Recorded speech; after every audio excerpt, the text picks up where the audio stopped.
స్టైలా? నల్ల అద్దాలు పెట్టుకున్నావని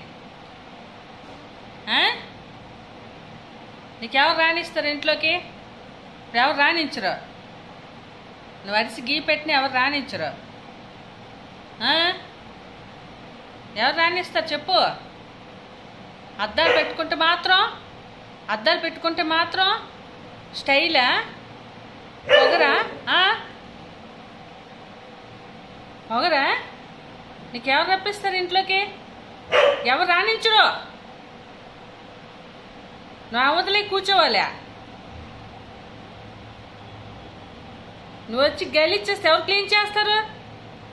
మీ అమ్మ ఉందా? మీ నాన్న ఉన్నారా క్లీన్ చేయటానికి? ఎవరు లేరు. ఇప్పుడు నువ్వు క్లీన్ చేస్తావా? చీపురు చేట వేస్తాను చెయ్యవు. ఎంతంత స్టైల్ కాదు అబ్బా.